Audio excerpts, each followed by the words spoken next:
Il est vrai que cette fin d'année 2023 est un petit peu étrange, puisqu'en 2023 déjà on a eu pour l'instant et c'est déjà très bien, Quantum Mania, Les Gardiens 3 et Secret Invasion, mais là, pour la fin de l'année, on va avoir I Am Groot, The Marvels, Loki saison 2, mais également Echo. Donc on va avoir en l'espace de 4 mois plus de choses que ce qu'on a eu en 8 mois. Bon, ce n'est pas très grave, on ne va pas s'en plaindre, quoique tout dépend de la qualité des programmes que nous visionnons. Sauf que là, nous allons parler d'un film qui, je pense, ne hype pas grand monde, même si c'est vrai que de temps en temps ça hype, de temps en temps ça déhype. Moi, disons que je n'attends plus rien de ce film, c'est The Marvels. Bon, on ne va pas se mentir, c'est peut-être le film que j'attendais le moins en 2023 en lien avec le MCU, c'est même sûr. Même si sur le papier ça peut être assez intéressant de retrouver Monica Rambeau, Captain Marvel ou encore Miss Marvel, à voir comment tout cela pourrait s'agencer et je pense que l'alchimie entre les trois va très bien fonctionner. Aujourd'hui je ne vais pas me focaliser sur Captain Marvel ou Photon, mais plus sur Miss Marvel et de savoir pourquoi est-ce qu'elle est au cœur de cette intrigue, mais je pense bien évidemment que pour regarder ce film il faudra bien sûr regarder la saison 1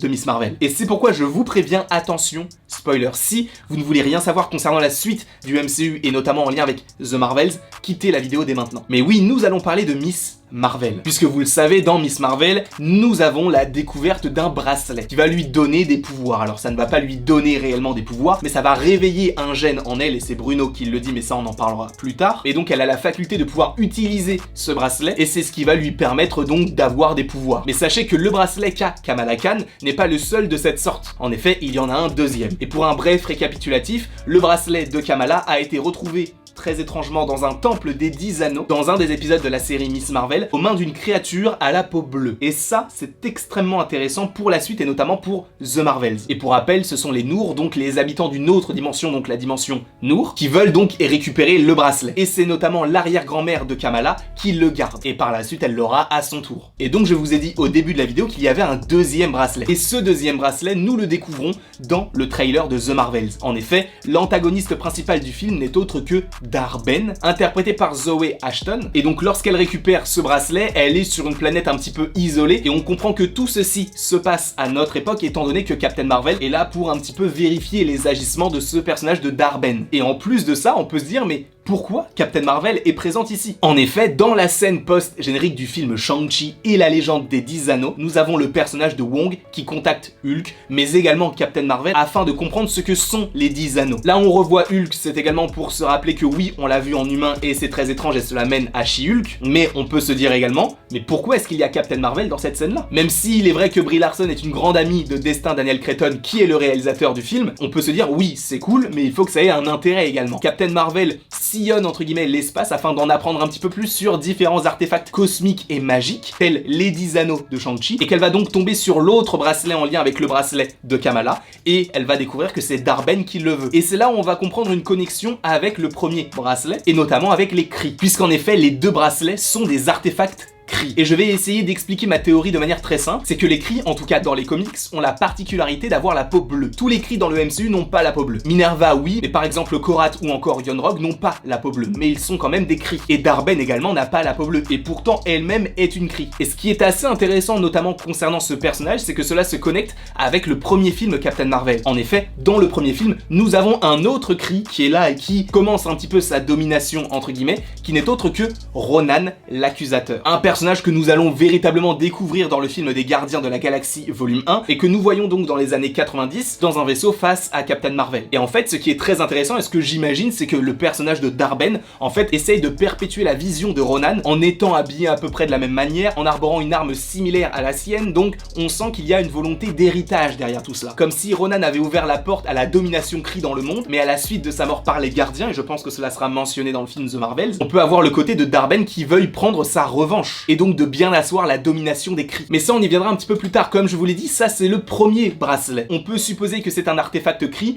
puisque Dar-Benn récupère donc ce bracelet en ayant la connaissance de sa localisation. Mais on peut supposer également que le bracelet de Kamala est un bracelet cri, puisque comme je vous l'ai dit concernant la couleur de peau des différents personnages, la couleur de peau du personnage qui avait le bracelet avant l'arrière-grand-mère de Kamala étaient bleus, comme les Kree. Donc on peut supposer par rapport à cela que les bracelets sont des artefacts Kree. Et là je reviens à ce que j'ai dit concernant donc tout ce que Dar-Benn essaye d'assouvir comme héritage concernant Ronan, c'est que oui, il y a cette volonté de montrer que les Kree sont supérieurs aux Skrulls comme c'est le cas dans Captain Marvel, sauf que dans The Marvels, on sait qu'il y aura notamment des Skrulls. Et là c'est d'autant plus intéressant puisque dans la série Secret Invasion, à la toute fin de la série, ça tombe comme un cheveu sur la soupe, mais Nick Fury nous dit, eh bien en fait il y a un traité de paix entre les Kree et les Skrulls. Donc peut-être que Dar-Benn n'est pas d'accord avec ça, il va vouloir donc perpétuer la volonté de Ronan qui estime que les Kree sont supérieurs à toutes les autres races aliens. Donc on verra si c'est le cas. Mais en tout cas, les deux bracelets, selon moi, sont des artefacts Kree. Et la dernière question que je devais vous poser concernant cela, c'est Miss Marvel a un bracelet, Dar-Benn également, mais quand on a les deux, qu'est-ce que cela donne? Il y a bon nombre de rumeurs, bon nombre de théories autour de cela. Je vous précise très clairement que ce que je vais vous évoquer là n'est pas de moi. Selon certaines personnes, des rumeurs, des théories, etc., quand nous avons les deux bracelets, cela créerait, selon eux, une faille dans le multivers, entre guillemets. Donc à voir si ces deux bracelets pourraient nous faire avoir des pouvoirs un petit peu similaires à ceux d'America Chavez qui peut voyager à travers le multivers. Mais en tout cas, il y a des rumeurs comme quoi, quand tu as les deux bracelets, tu peux te permettre de voyager à travers le multivers, ou en tout cas de créer des failles. Et c'est pourquoi il y aurait une connexion entre ce film-là, The Marvels, et le film Avengers The Kang Dynasty. Parce qu'en gros, ce que veut faire Kang, c'est de dominer le multivers, et on le voit à la fin d'Ant-Man et la Guêpe Quantumania avec le Conseil des Kang, on se dit, ok, qu'est-ce qu'il faut faire pour assurer la pérennité du multivers? Il faut qu'on attaque ceux qui s'en prennent à nous, en gros, avant même qu'ils s'en prennent à nous. Et ce qui est très intéressant, c'est qu'on peut se dire que Kang va vouloir lui-même se renseigner sur différents artefacts qui pourraient le rendre plus puissant ou les rendre plus puissants. Et le côté des deux bracelets pourrait avoir un rôle à jouer dans le film Avengers The Kang Dynasty. Les deux bracelets ou même les anneaux de Shang-Chi, à voir. Mais pourquoi est-ce que je vous dis ça? Tout simplement parce qu'en 2020, quand le film The Marvels s'appelait encore Captain Marvel 2, il y avait des rumeurs comme quoi le réalisateur ou la réalisatrice du film devrait également s'occuper d'Avengers 5. Parce que les deux films sont totalement connectés. Alors bien sûr, on parle de 2020. Cela fait 3 ans, peut-être que les plans ont changé. Mais le fait est que je pense sincèrement qu'il y aura une connexion entre le film The Marvels et Kang. Je ne sais pas même s'il y avait une scène post-générique qui a été coupée ou des scènes qui ont été coupées de Jonathan Majors par rapport aux différentes affaires dans lesquelles il est. Je pense qu'il y avait réellement l'intention de connecter le film The Marvels au futur film Avengers. Notamment par rapport à ces bracelets qui peuvent possiblement, selon encore une fois des rumeurs et des théories, être en connexion avec le multivers. Je ne vous dis pas que cela va arriver, mais que cela pourrait arriver. Donc c'est pourquoi je pense que ce film, il ne faut pas nécessairement le minimiser, puisque je pense qu'il aura une énorme incidence sur la suite du MCU. On avait déjà parlé notamment d'une des scènes post-génériques qui peut être assez intéressante concernant la suite, mais concernant Avengers, je pense que Miss Marvel a un rôle à jouer. Donc je ne sais pas ce que vous en pensez, n'hésitez pas à me mettre tout cela dans les commentaires. J'espère que ça n'a pas été trop fouillis, j'avais vraiment envie de vous évoquer cette vidéo-là de cette manière-là, et avec le montage, c'était selon moi plus facile de vous exprimer ce que j'avais envie de vous expliquer concernant cette théorie-là que j'avais, même si, encore une fois, le côté des failles multiverselles n'est pas de moi, mais tout le reste, oui. Donc j'ai 95% de la vidéo. Donc quoi qu'il en soit, la question que nous pouvons se poser c'est est-ce que Kang sera dans le film The Marvels? Est-ce qu'il y aura réellement une connexion avec les Avengers? Est-ce que ces deux bracelets pourraient réellement créer des failles multiverselles? Est-ce qu'il y a vraiment une connexion avec le conflit Kree, Skrull, etc.?